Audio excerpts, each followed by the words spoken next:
Good morning, children. In biology, there are two papers in the subject.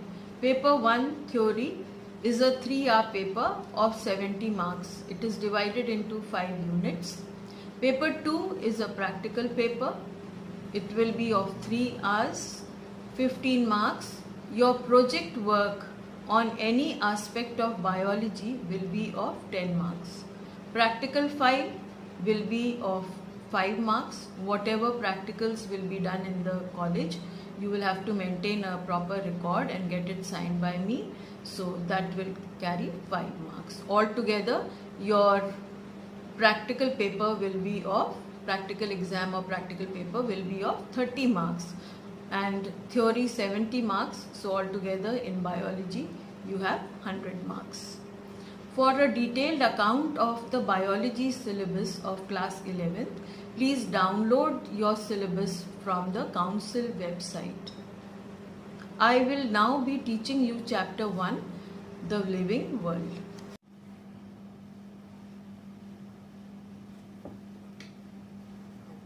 What is living?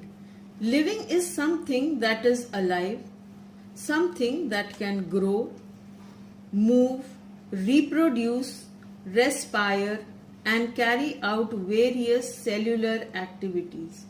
To understand what is living, we need to know the characteristics of living organisms. The first characteristic is cellular structure.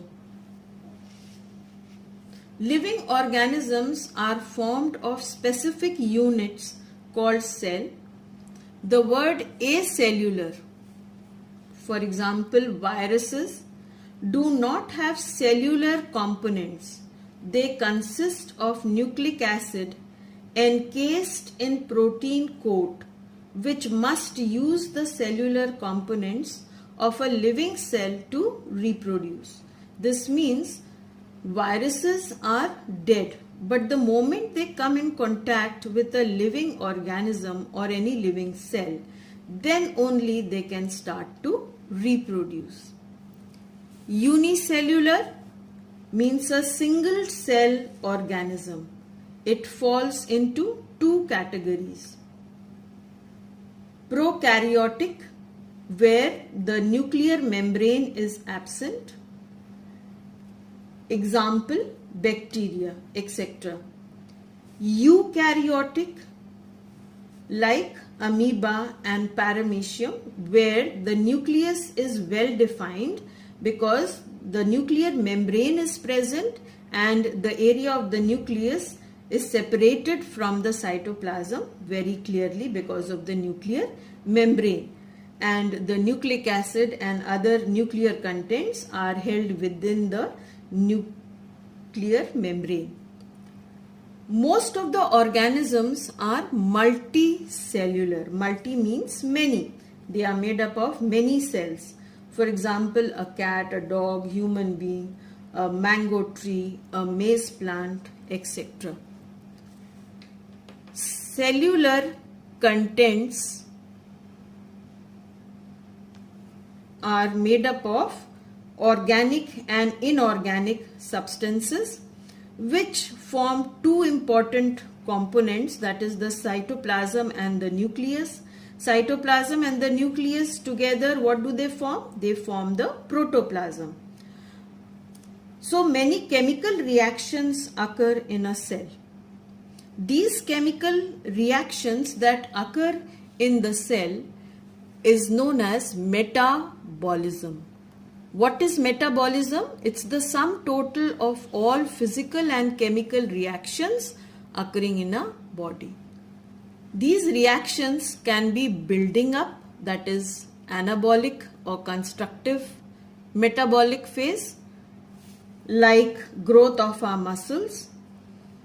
Catabolism is the breaking up process. It's a destructive phase where energy can be released. Example, respiration. Third characteristic is growth. Refers to increase in mass and size of a body. In living things, internal growth takes place, and in living things, growth is irreversible.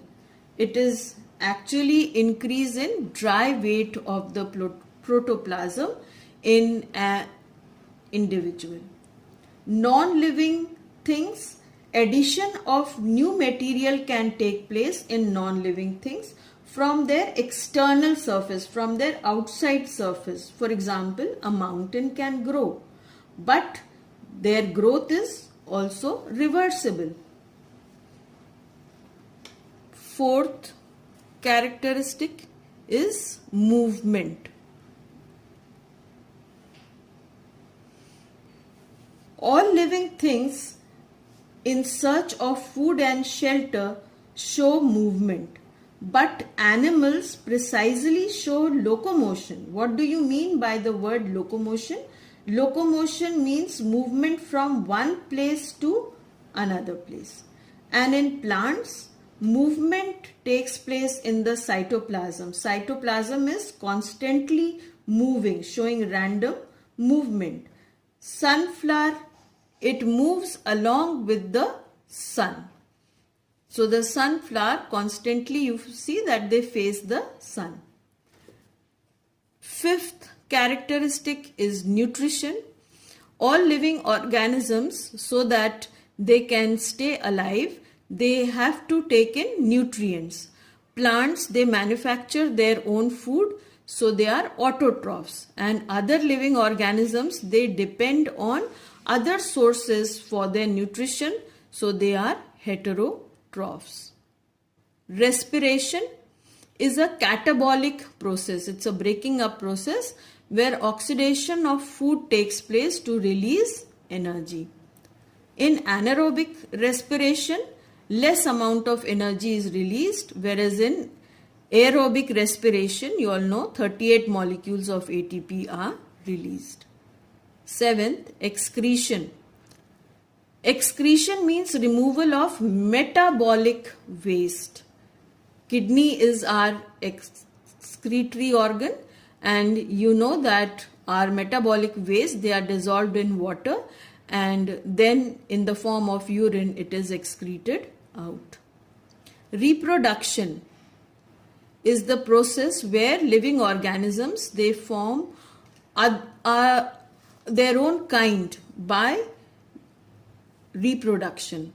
So survival of the species will take place as a process of reproduction takes place in living things. But sometimes you find that though the organism is living, for example mule, it is sterile, it cannot reproduce, but in spite of it not being able to reproduce, it is living. Unconsciousness means one who doesn't know what is going on in the surrounding. But living organisms, they have a special property of consciousness, which can also be called as response to stimuli. Whenever there are changes taking place in our surrounding, we respond to it.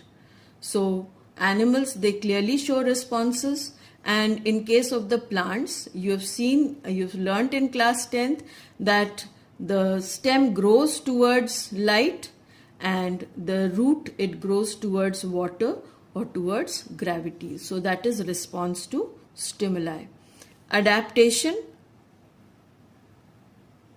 These are changes in form, function and behavior of an organism according to changes that are taking place in the environment. Homeostasis. It is an ability of the body to maintain a constant internal environment in spite of changes taking place outside the environment. Like for example, in the winter days, it's very cold, but our body temperature is able to maintain a constant body temperature and it does not fluctuate. Variation. Living organisms, they are different from each other. So little differences amongst organisms of the same species is known as variation. Gradual variation results in evolution. lifespan. Every organism has a definite lifespan.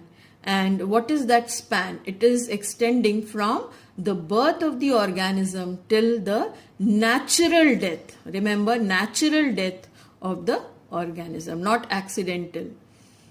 Last point, death.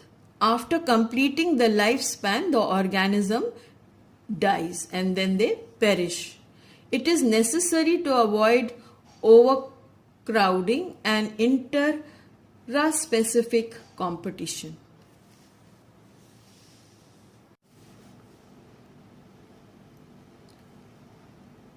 Biodiversity. This term was coined by Walter G. Rawson in 1985. Let's split the word or the term. Bio means life and diversity means the quality of being different. The term biodiversity can be defined as the sum total of species richness inhabiting in a given habitat. What is a habitat? It is a type of natural environment in which a particular species of organism lives. Or we can say that biodiversity or biological diversity means the variability among living organisms. It refers to the diversity of organisms within the same species, between different species, and among different ecosystems. Ecosystems are also of different types. It may be terrestrial ecosystem or marine ecosystem. We find that organisms living on the land or terrestrial ecosystem, they are different from those living in marine.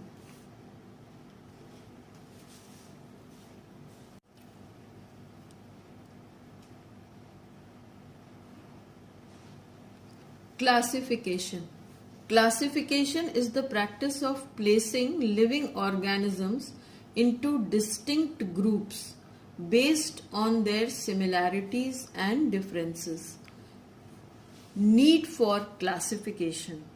Suppose if I take you to a zoological park or botanical garden and ask you to observe and study all the living organisms, it will be a complex procedure. But prior to the visit, if I teach you about how to arrange the organisms in specific groups and divide the living organisms into groups of microorganisms, then plants and animals, and teach you about the general characteristics of the living organisms of that particular group, then with this systematic study, you will enjoy your educational trip and the task will be interesting and easier. So the need for classification helps to arrange the organisms in specific groups. Second, it makes the study of different organisms very convenient, as by studying just a few respective organisms. For example, frog belongs to the class Amphibia. If you know the characteristics of Amphibia, other organisms like the toad and other organisms of class Amphibia, you can quickly recognize them knowing their characteristics. It helps in identification of unknown organisms by comparing their features with some similar looking known organisms. Some unknown organism, you can easily match the characteristics of that unknown with a known organism, and if they resemble, you can easily place them in that particular class or phylum, etc. It helps to place the organism in specific sequence to show their evolutionary relationships. Evolutionary relationship means phylogeny. It allows biologists around the world to develop a consensus on the identity of specific type of organism. It helps in interpreting the poorly developed structures of the fossil organism. The next topic is 3 domains of life, which was given by Dr. Carl Woese in 1990.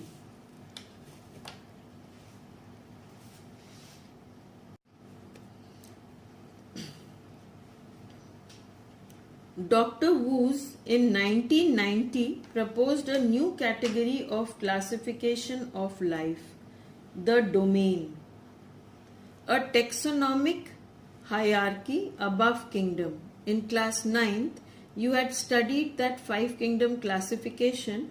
So the word or the term domain, it is above the level of kingdom. They divide the entire living world, complete living world, into 3 domains. First, archaea, second, bacteria, and third, eukarya. The 3 domain system is based on the following points. First, difference in the sequence of nucleotides in the cell's ribosomal RNA. Second, difference in the cell membrane's lipid structure. And third, difference in sensitivity to antibiotics. So we can compare the RNA structure, and it becomes especially useful because RNA molecules throughout nature carry out the same function. Their structure changes very little over time. Therefore, similarities and dissimilarities in RNA nucleotide sequences are a good indication of how related or unrelated different cells and organisms are. Now here you can see universal ancestors, means this is the common ancestor. And what type of genetic material it will have? It will have primitive genetic material.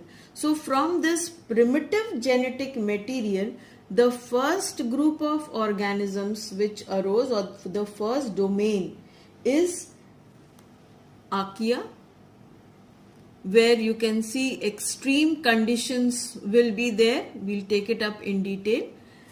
Second is bacteria, in which true chloroplasts are not present, but photosynthetic lamellas will be present in cyanobacteria.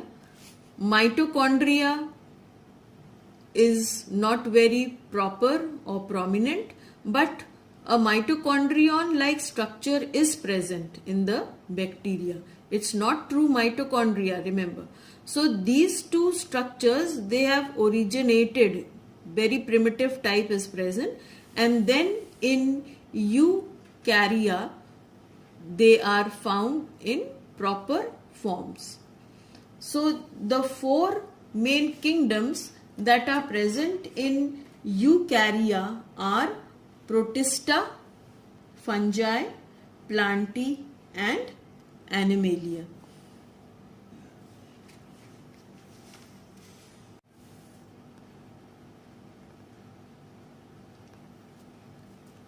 Domain, archaea. Important features of this domain: these are primitive prokaryotes. They live in extreme environment conditions. Their lipids in the cell membrane have branched hydrocarbon chains. They are not affected by antibiotics that destroy other bacteria. Their RNA is unique and different from bacterial RNA. So this last point is quite important. Classification of domain Archaea. First, methanogens. These bacteria, they are found in swamps, marshes, or gut of cattle. They release methane gas. Second, halophils. These organisms, they require extremely salty environment, like in ocean water. They are found in Dead Sea, where the salt content is very high, and Great Salt Lake. And third is thermoacidophils. They prefer extremes of temperature and high acid content. So they can live in temperature ranges between 60 degrees centigrade to 110 degrees centigrade or near or below freezing point. They have been isolated from hot sulfur springs, deep sea hydrothermal vents, and from geothermal power plants. They have also been found in ocean water around Antarctica, under the polar ice, etc.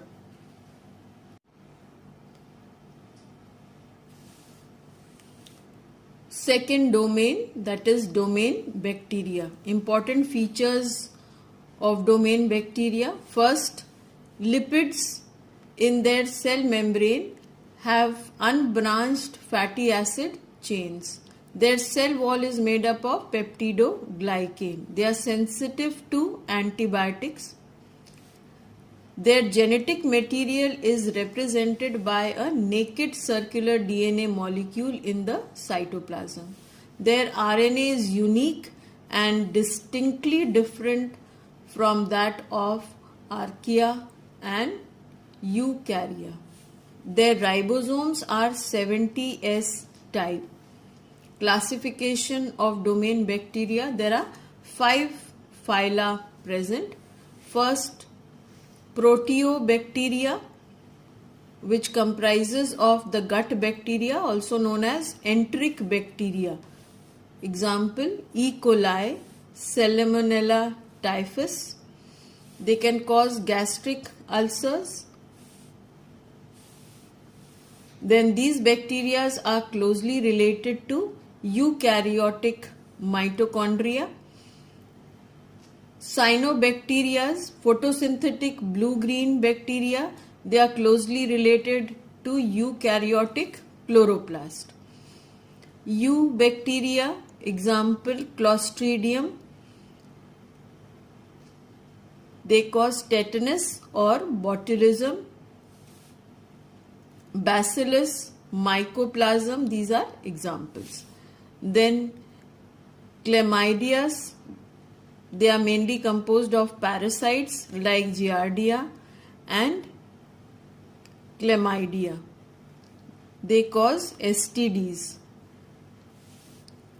Spirochetes, spiral bacteria, they cause syphilis, Lyme disease, etc.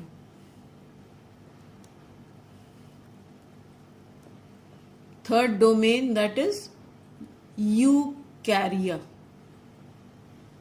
You are familiar with most of the characteristics of this domain.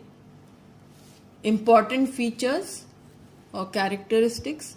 Their cells have eukaryotic organization. The lipids in their cell membrane have unbranched fatty acid chains. Peptidoglycans are not found in their cell wall. Instead, it is made up of chitin, if it's a fungi, or of cellulose in plants. They are resistant to antibiotics. The genetic material is represented by chromatin fiber composed of DNA and histone proteins. Their RNA is unique. The eukaryotic ribosomes are 80S type. Classification of domain eukarya, they are divided into 4 kingdoms. First kingdom Protista, single-celled eukaryotes. Examples are Euglena, amoeba, paramecium, etc. Kingdom Fungi, they are acellular, unicellular it should be, or multicellular. Heterotrophs with cell wall made up of chitin. Example mushroom, bread mold like Rhizopus and Mucor. Yeast is unicellular. Kingdom Plantae, multicellular autotrophs with cell wall made up of cellulose. Example fern, moss, flowering plants, gymnosperms, or we can also call them as conifers. And last kingdom is kingdom Animalia. They are multicellular heterotrophs without cell wall. Example sponges, jellyfish, corals, insects, fish, frog, human, etc. Systematics. Now these definitions, all 3 of them are important. Systematics, it's commonly defined as the study of biological diversity and the relationships among organisms. Taxonomy, it is a component of systematics concerned with naming, describing and classifying organisms. It specifically focuses on the theory of practice of classification of plants, animals and microorganisms of the world. And the last term is phylogeny. It is the history of evolution of species or group. It refers to the evolutionary relationship among different groups of organisms. Now, there is little homework also for you. These 3 questions which you should write in your proper biology copy.